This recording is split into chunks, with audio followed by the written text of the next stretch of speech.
अगर मैं आपसे कहूं कि भागे योगी सदन छोड़, पूरे सदन में गूंजा चंदा चोर। अरे वो विपक्षी नेता जो चंदा चोर के नारे लगा लगा करके सदन को चलने नहीं दिए, और योगी आदित्यनाथ साहब जो उत्तर प्रदेश के सीएम हैं उनको छोड़ करके भागना पड़ा। सवाल ये उठता है कि आखिरकार चाहे आपका लोकसभा हो चाहे आपका विधानसभा हो, एक भी सदन चल नहीं पा रहा। सवाल ये उठता है कि आखिरकार योगी आदित्यनाथ को क्यों सदन छोड़ करके भागना पड़ा, और ऐसी कौन सी बात उठा ली गई थी कि सदन चल ही नहीं पाया। और स्पीकर साहब ने खुद धमकी दे दी थी कि हे विधायक, अगर ज्यादा बोले ना तो तुमको हमेशा के लिए बर्खास्त कर देंगे, तुम्हारी विधायकी चली जाएगी। मतलब बात यहां तक आ चुकी थी कि विधायक को हटाने तक की। लेकिन अब सवाल ये उठता है कि आखिरकार हुआ क्या था। देखो यार, असल में विधानसभा जहां पर विधायक लोग बैठते हैं, विधानसभा हर राज्य के अंदर चलती है, उत्तर प्रदेश के अंदर भी चलती है। तो भारत के अंदर जो उत्तर प्रदेश है वहां पर जो विधानसभा है वहां पर टोटल 403 सीटें हैं, और 403 सीटों में से लगभग 257 सीट के विधायक वो आपके बीजेपी के हैं, और अगर पूरी एनडीए मिला लें तो 290 सीटें हैं। मतलब आप समझ लो कि 400 सीटें हैं, 290 लगभग 300 के करीब आपकी एनडीए यानी कि बीजेपी के ही पास सीटें हैं। तो आप ऐसा समझ सकते हो कि लगभग 100-110 सीटें ही विपक्षी नेता के पास हैं, और इनके पास 290 सीटें हैं। तो इसका मतलब यह है कि पूरा का पूरा सदन आपके योगी आदित्यनाथ साहब यानी कि बीजेपी के नेताओं से ही भरा रहता होगा, और कुछ ही ऐसे होंगे जो सपा के होंगे, कुछ ही ऐसे होंगे जो और अन्य पार्टी के होंगे। लेकिन सवाल ये उठता है, जहां पर हर 4 नेता में से लगभग 3 नेता आपके बीजेपी का है, तब भी यहां पर सदन चल क्यों नहीं पाया। असल में स्पीकर साहब खुद नहीं संभाल पाए थे सदन। यहां पर हुआ यह था कि बीजेपी को लेकर के कुछ नारे लगाए गए। आप देखो, ना तो अमित शाह लोकसभा में, ना प्रधानमंत्री पार्लियामेंट में कहीं दिख नहीं रहे। अब योगी आदित्यनाथ को भी छोड़ करके भागना पड़ा। असल में जो विपक्षी दल के नेता थे वो लोग खड़े होकर के यही चिल्ला रहे थे, चंदा चोर चंदा चोर। और चंदा चोर किस चीज का? अरे राम मंदिर का। तो इसका जवाब अभी तक मिल नहीं पाया लोगों को कि आखिरकार वाकई में हुआ क्या था। और यहाँ पर स्पीकर साहब कह रहे हैं कि अरे प्रूफ ला कर दीजिए। यार देखो, सबको पता हुआ है, लेकिन प्रूफ मांगा जा रहा है। अब यहाँ पर कौन सही कौन गलत है अभी तक प्रूफ नहीं हुआ। तो आप ऐसा तो कह नहीं सकते कि यार योगी आदित्यनाथ ने कुछ किया होगा या किसी विधायक ने कुछ किया होगा। किसी ने किया होगा, लेकिन आप किसी के ऊपर उंगली तो नहीं उठा सकते। अरे दूसरी चीज ये भी है, यहाँ पर कुछ विपक्षी नेता थे जो पोस्टर दिखाने लगे थे, फोटो दिखाने लगे थे, और वो फोटो थी योगी आदित्यनाथ साहब की। तो उन्हीं को ही ऐसा कहा गया कि आपकी विधायकी छीन ली जाएगी, इतनी बड़ी धमकी दे उठी थी वहां पर। तो अब यहाँ पर कौन गलत है कौन सही है ना, तो यार देखो, हम योगी आदित्यनाथ साहब को कह रहे हैं ना किसी और को कह रहे हैं। जब इन्वेस्टिगेशन होगी, जांच पड़ताल होगी और पता चल जाएगा, तब उसके बाद तो सारा चीज सामने आ ही जाएगा। लेकिन यार आप खुद बताइए, सरकार किसकी है? सरकार है अभी आपकी योगी आदित्यनाथ साहब यानी बीजेपी की। सवाल किससे पूछा जाएगा? जो सरकार है उसी से पूछा जाएगा। अगर घर में चोरी हो जाती है तो उसका जिम्मेदार कौन होगा? अरे मालिक होगा कि भैया आपने सिक्योरिटी कैसे रखी थी कि चोरी हो गई। सवाल किससे पूछा जाएगा? मालिक से पूछा जाएगा। चोर आप तो जान नहीं रहे कौन है, उससे तो जाकर पूछोगे नहीं। वो तो मालिक की जिम्मेदारी होगी कि वो कैमरा लगवाए, सिक्योरिटी बढ़वाए। नहीं तो अगर घर में कुछ हुआ तो मालिक के ही ऊपर पूरा पूरा इंजाम जाएगा, मालिक ही जेल में जाएगा। वैसे अभी यहाँ का मालिक कौन है? अभी यहाँ का मालिक आपके योगी आदित्यनाथ साहब है। तो उन्हीं से ही तो सवाल पूछा जाएगा। अब सवाल पूछा जा रहा है, आप जवाब दे दीजिए। लेकिन अब जवाब नहीं दे रहे, इसीलिए पूरा हंगामा मच चुका है। हाँ, लेकिन ये भी सही बात है कि विपक्षी नेता को इतना हंगामा नहीं मचाना चाहिए था जितना हंगामा मचा दिए कि भैया सदन ही नहीं चल पाया। बल्कि इन लोगों को कुछ ना कुछ बातें लानी चाहिए थी कि यार देखो, उत्तर प्रदेश के अंदर ये चेंज करने को मांगता है, चलो ये चीज चेंज कर देते, थोड़ा अच्छा हो जाएगा। अब आप सोच रहे होंगे कि क्या हुआ था यार वहां पर विधानसभा के अंदर। मैं आपको वीडियो दिखाऊं, आइए देखते।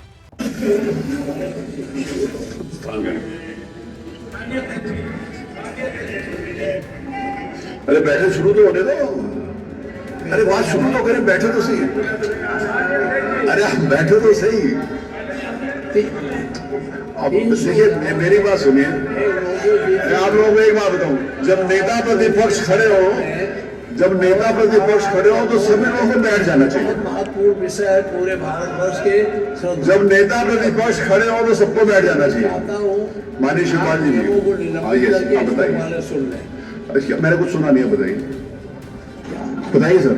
अरे आप नेता प्रतिपक्ष हैं। अभी आप देखने की कोशिश करेंगे तो हंगामा नहीं हो रहा।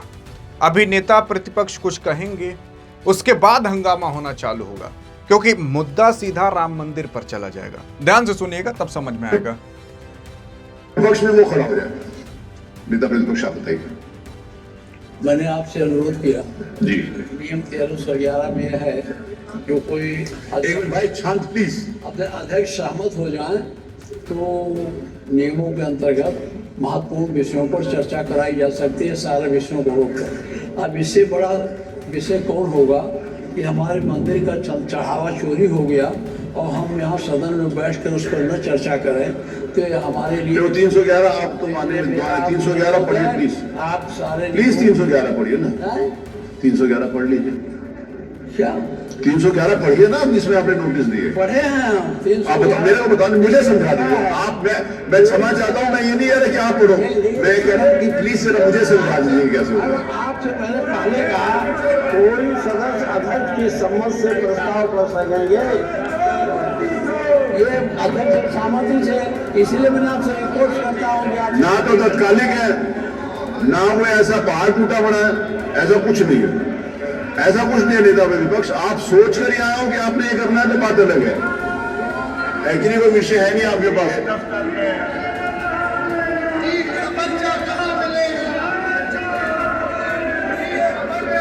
ये नीचे कर दे, देख साहब, इसको नीचे कर, बाकी अपनी बात गई, इसको नीचे कर, इसको नीचे करिए।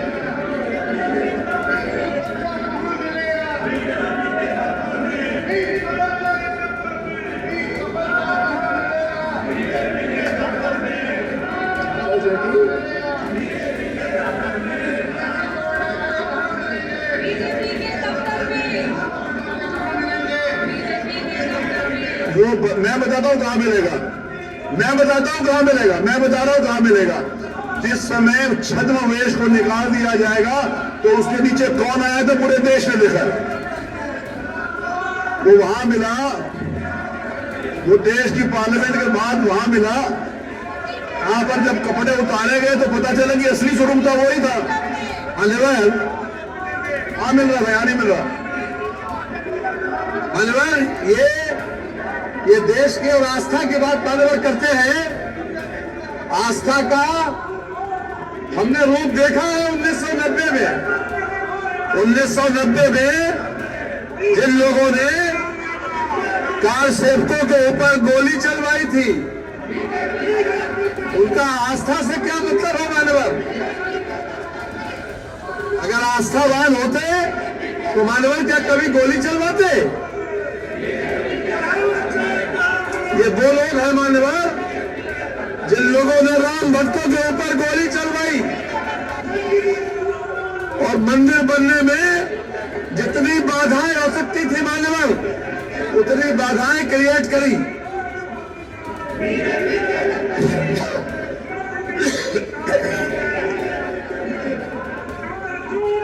आज ये आस्था की बात करते हैं मान्यवर। पूरे सुप्रीम कोर्ट में दर्जनों वकील खड़े किए थे ताकि राम मंदिर के पक्ष में फैसला न हो पाए।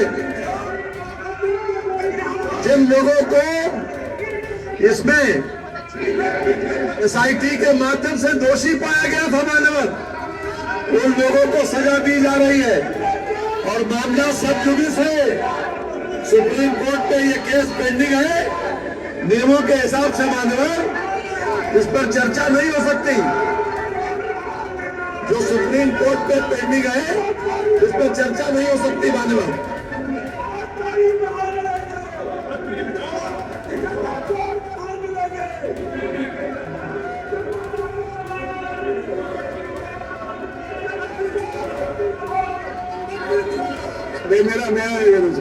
देखिए कितना मुझे अच्छा लग रहा है, मुझे कितना संतोष हो रहा है शुएब अंसारी साहब राम मंदिर की बात कर रहे हैं। ये अच्छा लग रहा है कि उमर अली भाई भी राम मंदिर की बात कर रहे हैं।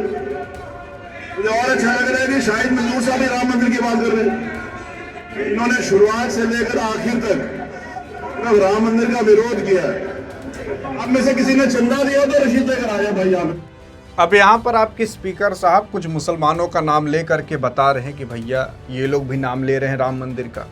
अब यहाँ पर भी जातिवाद हिंदू मुसलमान, और उसी के साथ साथ कह रहे हैं कि अगर किसी ने चंदा दिया हो तो रिसिप्ट लेकर आ जाए। तो मुझे लगता है कि इनको शायद पता नहीं है कि आखिरकार राम मंदिर बना कैसे है। देखो, राम मंदिर बना है आपके और हमारे दान से। दान का मतलब काफ़ी लोग पैसा वहाँ पर ले जाकर दिए हैं, और फिर उस पैसे को ले जाकर के SBI, bank of Baroda, Punjab national bank जैसे बैंकों में उस पैसों की FD करा दी गई थी।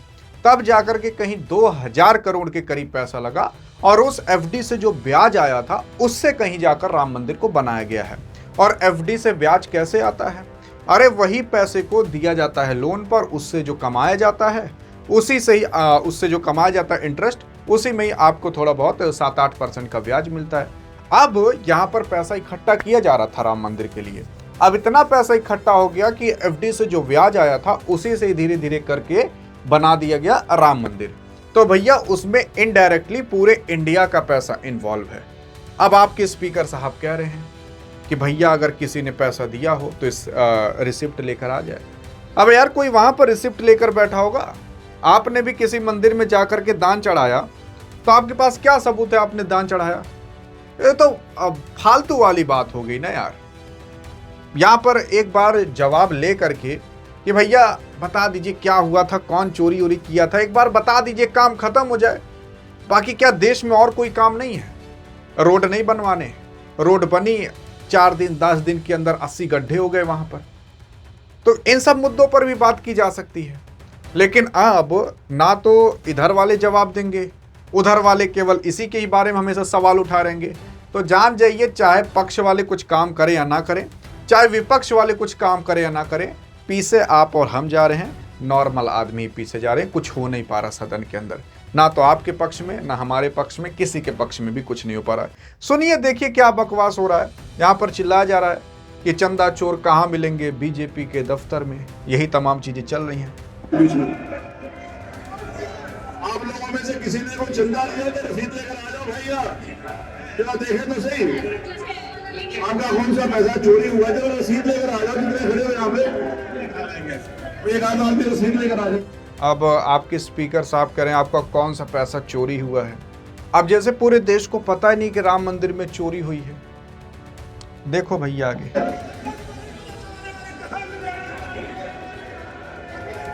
अनिल प्रधान तुमने पैदा भी नहीं हुए थे जब मंदिर बना था। पैदा भी नहीं हुए थे जब मंदिर। देखिए धार्मिक आस्थाओं के ऊपर चोट पहुंचाकर किसी की धार्मिक आस्थाएं हर्ट करना उचित नहीं है। आप लोग चाहते नहीं भारतीय संस्कृति और भारतीय संस्कार बने रहे, उससे कोई मतलब तो है नहीं आपका। गलत बात है। प्लीज चलिए अपनी जगह पे, आप अपनी जगह पे बैठिए प्लीज। ये प्रकाश सुप्रीम कोर्ट के संज्ञान में है, सुप्रीम कोर्ट के समक्ष विचाराधीन है, इसलिए मान्यवर इसमें चर्चा नहीं हो सकती। मान्यवर प्लीज, जिन लोगों ने जिंदगी भर राम को नहीं माना, राम के मंदिर बनने में बाधाएं क्रिएट करी, राम भक्तों के ऊपर गोली चलवाई, आज वो लोग आस्था की बात करते हैं। मान्यवर अरे चलिए बात ये सुनेंगे।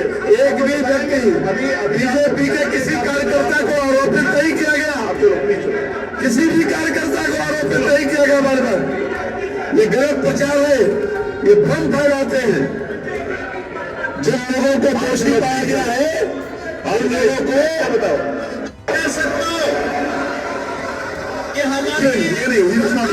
उसकी जगह सचिन आप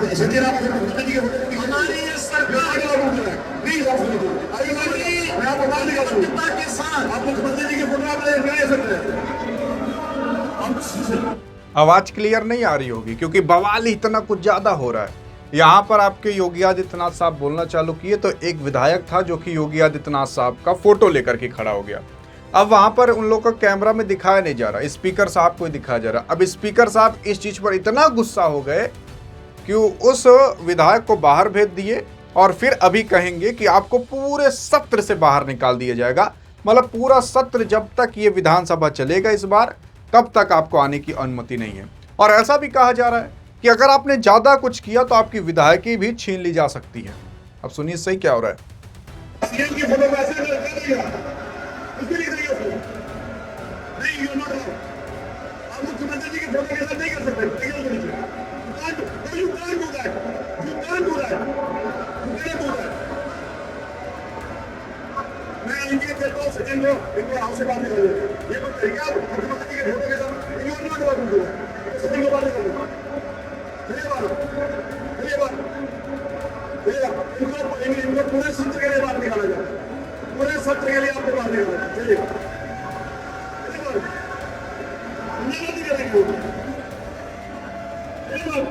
पूरे सत्र से उनको बाहर निकाल दिया जा चुका है और हंगामा अब धीरे होने की जगह बल्कि और तेज हो चुका है। मतलब एक फोटो से आप देखिए कितना बड़ा बवाल मच गया कि योगी आदित्यनाथ साहब की फोटो आप दिखा दिए और यहाँ पर आपके स्पीकर साहब इतना गुस्सा हो गए कि उस विधायक को पूरे सत्र से बाहर निकाल दिए। आपने देखा होगा कि बगल में जो नेवी ऑफिसर्स खड़े थे वो भी चले गए। आई थिंक उनको शायद निकालने गए होंगे, वैसे तो दिखाया नहीं जा रहा। इनके साथ जो भी जाएगा मैं सबको निकाल दूंगा। नहीं, इसको देता हूँ। मेरे साथ मैं इजाजत नहीं देता हूँ।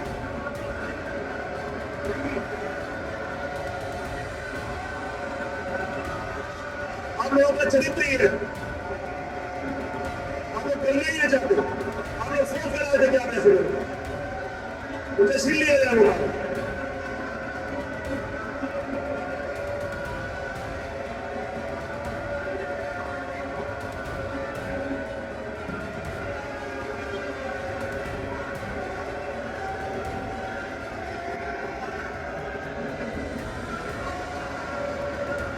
सचिन आप बात चलिए, मैं आपकी सदस्यता के लिए प्रस्ताव कर दूंगा, आपकी सदस्यता जाने के लिए। एथिक्स कमेटी को भेज के I will terminate your membership. चलिए यहाँ से आप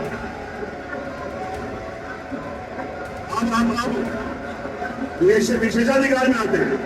तो देखा आपने किस तरीके से पूरा का पूरा बवाल मचा, जहां पर सदस्यता छीनने, मेंबरशिप खत्म करने की बात की गई। मतलब यानी कि आपको हटा दिया जाएगा आपके पद से और फिर उसके बाद आपकी योगी आदित्यनाथ साहब और बाकी तमाम जितने भी नेता रहते हैं वो सदन को छोड़ करके चले जाते हैं। सदन चल नहीं पाता। यहाँ पर योगी आदित्यनाथ साहब भी थे, कुछ पल के लिए दिखाया गया था, उसके बाद किसी को भी नहीं दिखाया गया, केवल स्पीकर साहब को ही दिखाया जा रहा था।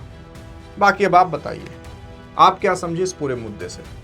आप क्या चाहते हो कि सरकार को एक बार जवाब देकर खत्म कर देना चाहिए मुद्दा, या इस मुद्दे को लटकाए रहना चाहिए ताकि विपक्ष वालों को बार बार बहाना मिले कि भैया कोई मुद्दा है नहीं, हमें तो विकास करना नहीं है, इनको भी विकास ना करने दें? देखते हैं आप क्या कहते हो। बाकी अधिक जानकारी चाहिए तो इस वीडियो में मिलते हैं, तब तक के लिए जय हिंद जय भारत।